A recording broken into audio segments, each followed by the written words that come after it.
Obviously, the Israeli Prime Minister Benjamin Netanyahu is in Washington. I mean, is there anything you're hearing or seeing that suggests that progress is being made to bringing an end to 21 months of warfare in Gaza?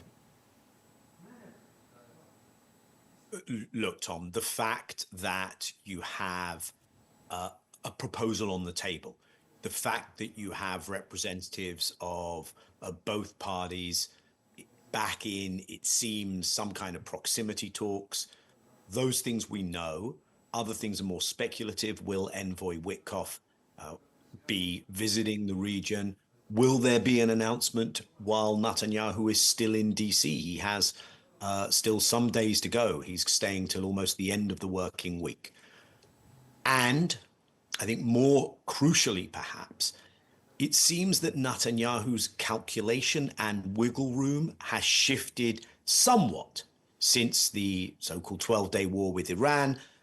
Netanyahu, let's be very clear, has been the main obstacle. There's been a deal on the table. Many in the Israeli media are acknowledging that not much has changed.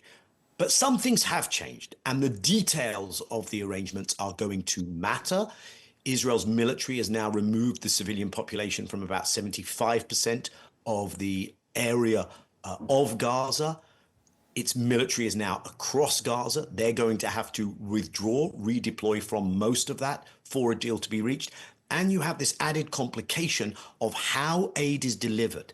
Aid is traditionally delivered according to humanitarian principles and by UN and other international agencies who know how to do this. What Israel has insisted upon since it began its most recent version of a full starvation siege as part of its genocide of the Palestinians in Gaza is to introduce a new formula for aid delivery, an organization with no history, no track record, and which has, it seems in some respects intentionally, turned aid distribution sites into killing fields. This Gaza Humanitarian Foundation, operating in only a few places as part of the effort to physically kettle Palestinians closer to the Egyptian border. So the withdrawal of that horrific experiment and its replacement with traditional, more effective, murderous forms of aid are going to have to be part of this. In other words, is there an opportunity? Yes. Details will matter. Unfortunately, and this is crucial, Tom,